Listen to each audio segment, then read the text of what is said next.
अस्सलाम वालेकुम नाज़रीन, महरान टीवी न्यूज़ में के बलिकार मां फराज शाह सब खां पहिरियों हिकु नज़र हेडलाइन ते। अमेरिका जे ईरान में पुलिन बिजली घरनि ऐं सुरंगनि मथां वधीक हमला, 7 शहरी शहीद, 8 खां वधीक ज़ख़्मी। शहरी इंफ्रास्ट्रक्चर तबाह, ईरानी इख्तियारुनि हमलनि में शहीद थियलनि जूं तस्वीरूं जारी करे छॾियूं। ईरानी मीडिया मूजिबि बंदर अब्बास ऐं रोदान शाहराह ते 2 पुलियुनि खे निशानो बणायो वियो। मेरी टाइम कंट्रोल टावर मथां हमला कया विया। जासिक ॿेट ते हमलनि बाद 10,000 शहरनि खे पाणी जी फ़राहमी बंदि थी वई आहे।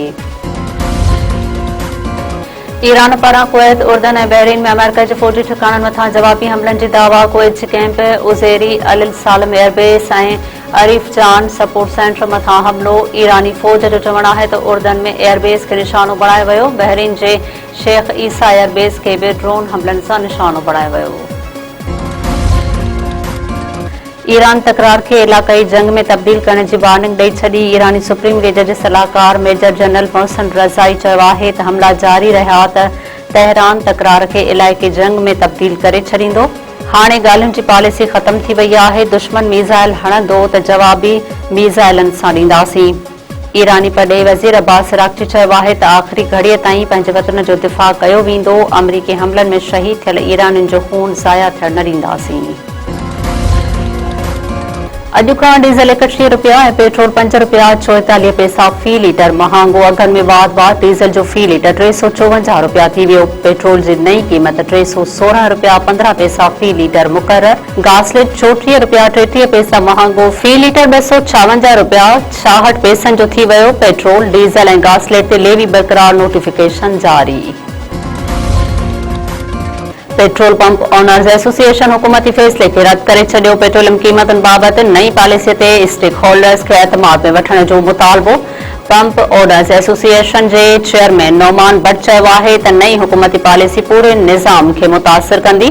ट्रांसपोर्टेशन जे लाॻत जो तयन करणु मुश्किल थी वेंदो। पेट्रोलियम डीलर्स पेट्रोल क़ीमतुनि बाबति हुकूमती फ़ैसिले जी मुखालफ़त करे छॾी। पेट्रोलियम डीज़ल्स एसोसिएशन जे चेयरमैन इरफान इलाही चयो आहे त पेट्रोलियम शयुनि जी क़ीमतुनि में रोज़ानी तब्दीली जो निज़ाम पाकिस्तान में अमल जोॻो नाहे। ख़रीद कयल महांगो तेल सस्तो विकिरो करणु मुमकिन नाहे। पेट्रोल पंप मालिकनि खे नुक़सान थींदो। हथरादू खोट जो बि ख़दशो आहे। हैदराबाद में गर्ल्स कॉलेज कासिमाबाद जो सुप्रीडेंट मिल्कियत जे तकरार तां क़तल। नसीम नगर थाणे जे हद में जवाबदार फायरिंग करे रियाज़ आख़ुन खे क़तल करे छॾियो। मक़तूल जो इलाज ज़रूरी कार्रवाई बाद वारसनि हवाले।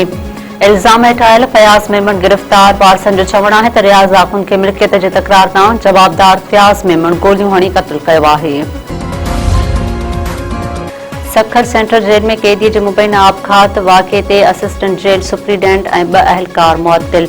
शराब रखण जे केस में गिरफ़्तार धनेश कुमार 2 ॾींहं अॻु मुबैना तौर फाहो खाई आपघात कयो हुयो। आईजी जेल्स फिदा हुसैन मस्तोई वाक़िए जो नोटिस वठंदे रिपोर्ट तलब करे वरिती। ग़फ़लत ते assistant jail superintendent Amanullah Wassan 2 अहलकारनि ज़हीर मेमन ऐं इरशाद छाछड़ खे मुअत्तिल कयो। ख़ैरपुर में बेरहम जवाबदार मुखालफ़नि खे फासाइण लाइ मासूम धीउ खे कुही क़तल करे छॾियो। ॻोठ ज़फ़र बाजवा में ग़ुलाम अली डोगर मासूम धीउ इशा फातिमा खे तेज़ धार औज़ार सां गलो कपे क़तल करे छॾियो। मक़तूला बाड़ी जे वालदा दाहिंद चयो आहे त पाड़े में ॿारनि जी ॻाल्हि तां भंड बिरादरी जे माण्हुनि सां जहिड़ो थियो, जेके घर ते हमलो करे मासूम पुट फरहान खे अगवा करे खणी विया।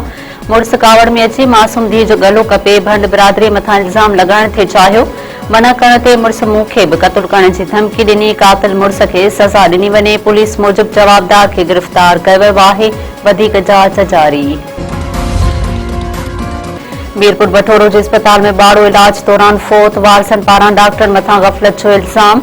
लाश रखी एहतजाज। ॻोठ शेर खान लुंडवासे 9 वरहनि जो असद दुन फौत थी वियो। वारसनि जो अस्पताल जे गेट आॾो मड़ रखी एहतजाज। डॉक्टरनि ख़िलाफ़ कार्रवाई जो मुतालबो।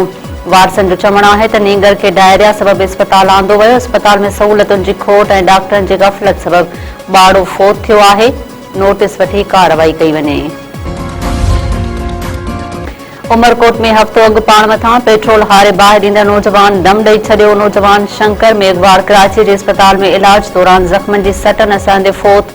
नौजवान जी 7 महीना अॻु शादी थी हुई। बड़ घर पहुचण ते वारसनि में रोज़ राड़ो।